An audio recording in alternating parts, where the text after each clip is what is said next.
o adolescente e o cigarro.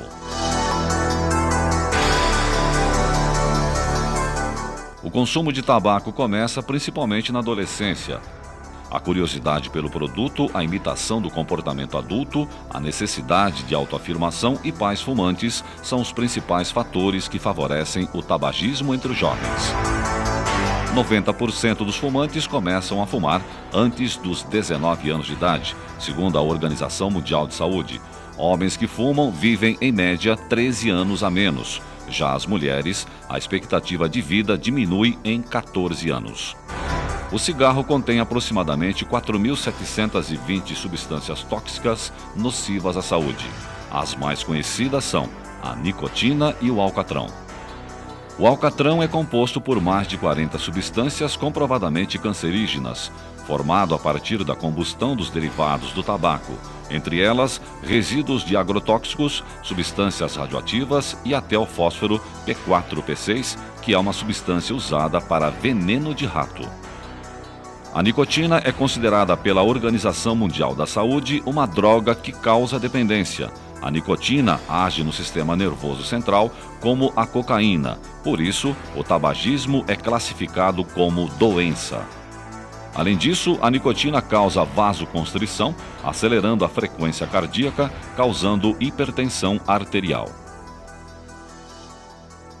No cigarro tem 4.700 substâncias tóxicas. A nicotina é uma delas e o principal efeito da nicotina, eu acredito, é a dependência. É ela que produz dependência da pessoa. Só que ela também aumenta a liberação de adrenalina, de noradrenalina e ela pode provocar um espasmo das artérias. Então as artérias que são tubinhos que vão levar sangue para o cérebro, para o coração, para o pênis, que vão levar para o ovário. E sob o efeito do cigarro existe uma constrição. O que quer dizer isso? Existe uma contração da musculatura que está em volta desses tubinhos e diminui a luz. Então, por exemplo, se você tiver um espasmo numa artéria do coração, você pode ter um infarto. Se uma pessoa fumar 2 cigarros antes do ato sexual, a ereção pode cair em 30% a 40%, porque a ereção ela depende do enchimento de sangue pela artéria peniana, que é uma artéria fininha. Então o cigarro pode, por espasmos dessa artéria, diminuir o enchimento. A nicotina, juntamente com o monóxido de carbono, provoca diversas doenças cardiovasculares. Pode causar úlcera no estômago e liberar diversas substâncias tóxicas no pulmão que vão resultar em enfisema pulmonar. Então, de cada 100 pessoas que fumam, umas 15 a 20 vão ter enfisema pulmonar. 50 vão ter tosse crônica. O que é o enfisema? É a destruição da parte do pulmão mais delicada, que é responsável pelas trocas gasosas. Então, existe um sistema de tubos, que é a traqueia e os brônquios, que só vão conduzir o ar de fora até o interior do pulmão. Os alvéolos, que são as estruturas que vão captar o oxigênio e eliminar o gás carbônico. O enfisema é exatamente a destruição dessa região do pulmão que faz essa função nobre, que é a troca de gases. E sem oxigênio não tem vida, né? Estima-se hoje que 1/3 dos adolescentes ocidentais sejam fumantes. A nicotina causa melhora nos sintomas depressivos, induzindo a uma sensação de euforia e relaxamento. Talvez essa seja a razão para tantos adolescentes fumarem, apesar da ampla divulgação acerca dos riscos à saúde que o tabaco causa. A grande maioria das pessoas que fumam, e aí incluindo jovens, eles começam a fumar de um padrão parecido. Eles fumam diariamente e eles fumam 6 cigarros ou mais por dia. Então não é que tem uma quantidade que diga que o cara é dependente, mas na medida em que o padrão de uso do cigarro em geral é essa, tem os que filam, mas a grande maioria acaba fumando com uma frequência grande, ou se não, fila todos os dias pelo menos 6 cigarros, né? O cara depende do cigarro, ele precisa daquele cigarro o tempo todo. O Vigia Escola Pesquisa realizada em parceria pelo Ministério da Saúde e pela Organização Mundial da Saúde concluiu que o impacto da mídia e a influência de parentes fumantes são alguns dos aspectos que influenciam os jovens a fumar. Os entrevistados foram jovens estudantes e 87,3% afirmaram ter entrado em contato com anúncios de cigarro nos 30 dias anteriores, embora a Lei 10.167 restrinja a propaganda de cigarro e de produtos derivados do tabaco. A pesquisa também mostra o fácil acesso ao cigarro. Entre 60% e 90% dos estudantes com idade entre 12 e 16 anos disseram que compraram cigarros em lojas, bares ou de vendedores ambulantes sem que ninguém perguntasse sua idade. O início do tabagismo de qualquer droga, ela implica uma série de fatores. É bastante complexo, que vai desde a formação do adolescente. Qualquer droga, em geral, inicia em pessoas que são vulneráveis. Uma pessoa que está bem resolvida, sabe quem é, o que quer, dificilmente vai cheirar, se picar, fumar. Então, o jovem está numa fase que ele é vulnerável porque ele está se descobrindo. Está descobrindo a sua sexualidade, está descobrindo a sua identidade, está descobrindo a sua profissão. Ele não tem certeza se quer ser médico ou se quer seguir a carreira do pai, ou se isso é comodismo, não sabe se ele é homem mesmo, mulher mesmo, se ele é homossexual. Ele está experimentando, está se descobrindo. Tem várias pressões que, apesar de você saber do risco de adoecer, mas existem pressões, você vai na balada, todo mundo fuma, se você não fumar, você não está marcando a sua identidade com o seu grupo. Segundo o INCA, Instituto Nacional do Câncer, 1/3 da população adulta brasileira fuma. Os homens fumam mais que as mulheres, porém estas vêm aumentando sua participação, principalmente entre os adolescentes. Os homens fumam mais ainda, mas está decrescendo o fator dos homens fumarem mais e está aumentando das mulheres. E isso é prova de que as mulheres estão tendo câncer de pulmão também, estão tendo coronariopatia, algumas doenças que eram mais comuns em homens. O cigarro, existe uma possibilidade de início de uso e daí de dependência muito maior, as coisas estão muito mais juntas. Dos que iniciam o uso, uma porcentagem muito maior parte para a dependência, que seria aquele uso contínuo. No Brasil, observa-se maior consumo de cigarro entre as classes de menor poder aquisitivo e escolaridade. O tabagismo é considerado pela Organização Mundial da Saúde a principal causa de morte evitável em todo o mundo. A Organização Mundial da Saúde estima que 1/3 da população mundial adulta, isto é, 1 bilhão e 200 milhões de pessoas, entre as quais 200 milhões de mulheres, sejam fumantes. Enquanto nos países em desenvolvimento, os fumantes constituem 48% da população masculina e 7% da população feminina. Nos países desenvolvidos, a participação das mulheres mais do que triplica. 42% dos homens e 24% das mulheres têm o hábito de fumar. O total de mortes devido ao uso do tabaco atingiu a cifra de 4,9 milhões de mortes anuais, o que corresponde a mais de 10 mil mortes por dia. Caso as atuais tendências de expansão do seu consumo sejam mantidas, esses números aumentarão para 10 milhões de mortes anuais por volta do ano 2030, sendo metade delas em indivíduos em idade produtiva, entre 35 e 69 anos. Tem uma coisa que a gente chama de taxa de captura. Taxa de captura é quantas das pessoas que se iniciaram no uso de uma determinada droga vão continuar usando e se tornarem usuários nocivos ou dependentes, né?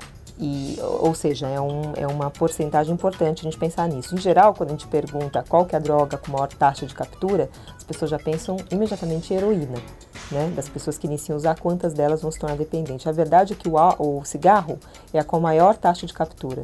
Então, o maior número de pessoas que iniciam nessa experimentação vão continuar fumando e vão se tornar dependentes. As pessoas conhecem os malefícios que o cigarro causa à saúde. Cerca de 92% dos fumantes estão cientes disso. Entre eles, 70% deseja parar, mas somente 5% consegue sem ajuda profissional. Dados estatísticos de diversos estudos e centros de tratamento do tabagismo revelam que os fumantes, comparados com os não fumantes, apresentam os seguintes riscos: 10 vezes maior de adoecer de câncer do pulmão, 5 vezes maior de sofrer de infarto, 5 vezes maior de sofrer de bronquite crônica e enfisema pulmonar, 2 vezes maior de sofrer derrame cerebral. Essa história de fumante passivo também, quem não fuma, mas convive com o pessoal que fuma, também eu não tenho uma noção das doenças que pode causar no fumante passivo, mas eu sei que pode causar, entendeu? E eu sei que também é muito sério. Quem são muito prejudicadas são as crianças, porque elas têm uma defesa menor. E quando os pais fumam perto, eles são crianças que têm bronquite, doenças respiratórias, é muito comum isso. O fumante passivo é aquele que sofre o efeito da poluição causada pelo cigarro quando convive com fumantes em ambientes fechados. O tabagismo passivo é a terceira maior causa de morte evitável no mundo, segundo a Organização Mundial de Saúde. Se você acender um cigarro aqui e deixar ele queimar, nós dois vamos estar inalando a fumaça do cigarro.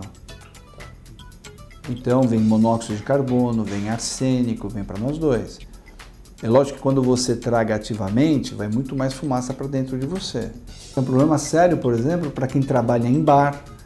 O garçom, o caixa de um bar que não fuma, ele pode adquirir as mesmas doenças, câncer, infarto, derrame. Isso é comprovadamente. A fumaça produzida pelos cigarros em ambientes fechados é denominada poluição tabagística ambiental.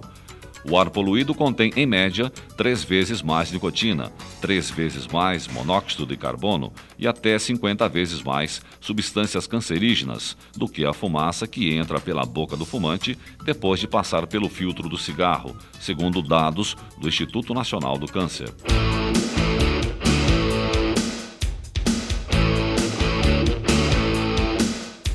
Minha mãe sempre fumou, né? E eu tinha curiosidade. Então eu pegava cigarro dela escondido, queria saber como era. E também mais pelos amigos, assim, ia em porta de colégio, ficava fumando. Achava que era bonito também.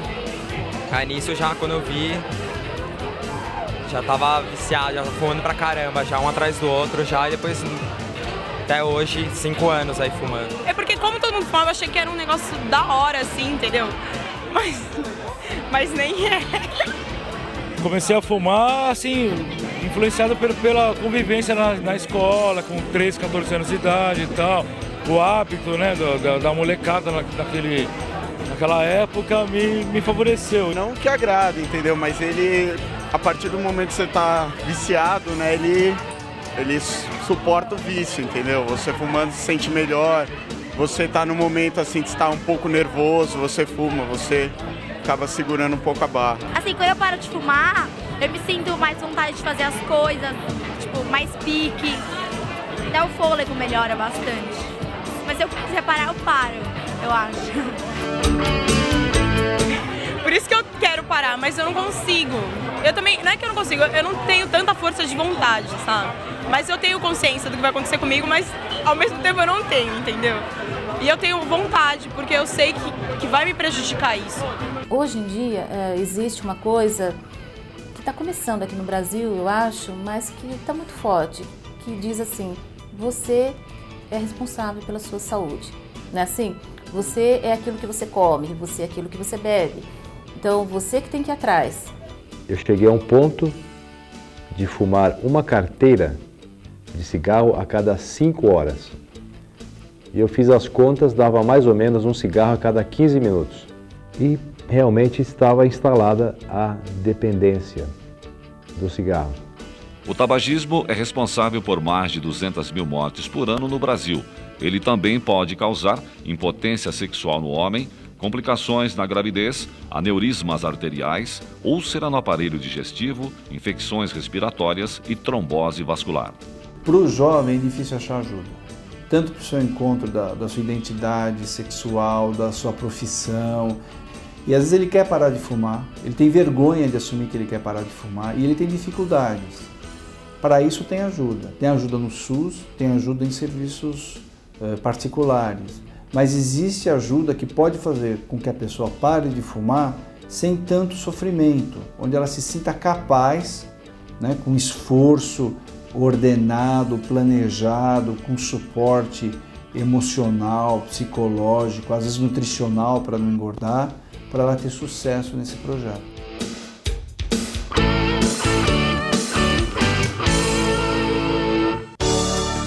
Hoje, que eu não faço mais uso do cigarro há 8 anos e 11 meses, estudando o assunto, né, eu me considero um tabagista em recuperação. Eu preciso evitar a primeira tragada de cigarro. Dependendo de cigarro, muitas vezes fica numa ansiedade, uma irritação tão grande, que tem familiares que falam, pelo amor de Deus, aqui está um cigarro, acenda e pare com isso, eu não aguento mais, tá certo? Então, a família tem que se preparar para essa mudança, porque a família também tem uma expectativa exagerada. Se um fumante para de fumar, os seguintes sintomas ocorrem. Em 20 minutos, sua pressão sanguínea e a pulsação voltam ao normal. Em 2 horas, não tem mais nicotina no seu sangue.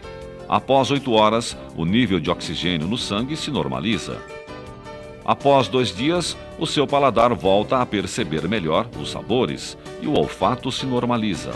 Após 3 semanas, a respiração fica mais fácil. De 5 a 10 anos, o risco de sofrer infarto será igual a de uma pessoa que nunca fumou.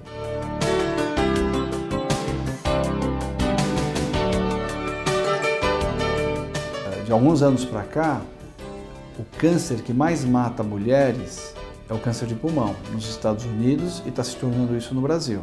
Antes era câncer ginecológico, era o câncer de mama. Por quê? Conforme as mulheres foram fumando mais, quanto mais se fuma, maior o risco de ter câncer de pulmão, né?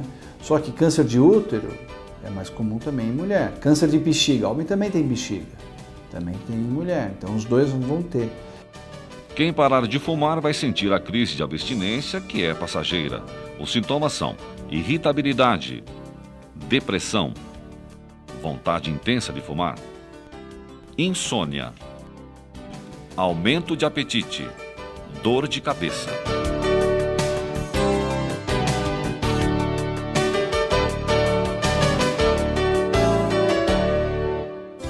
Em termos sociais, é importantíssima a questão educativa, a questão de diminuição do acesso ao cigarro. Então, o pai proíbe que se consuma cocaína em casa. E por que ele vai permitir o consumo de nicotina? Se ele é contra a dependência, se ele é contra drogas, porque é legal. Então, é uma coisa assim, se negociar com a família essas questões, né?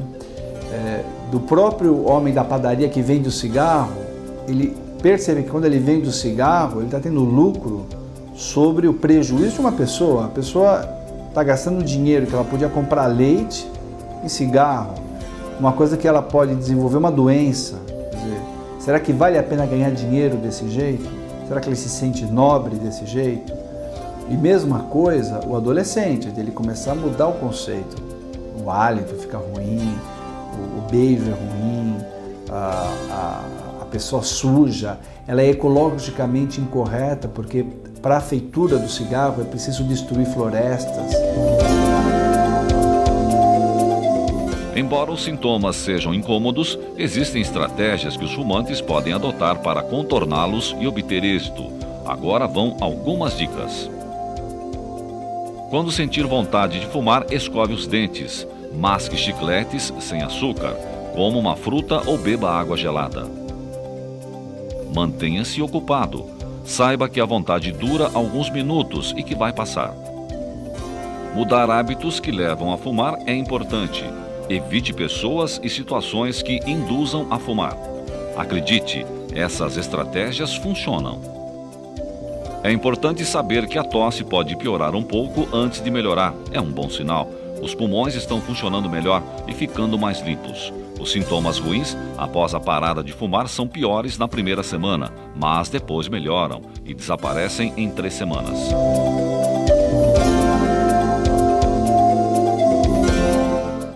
Para a pessoa que está dependente, é necessário assim, um suporte importante.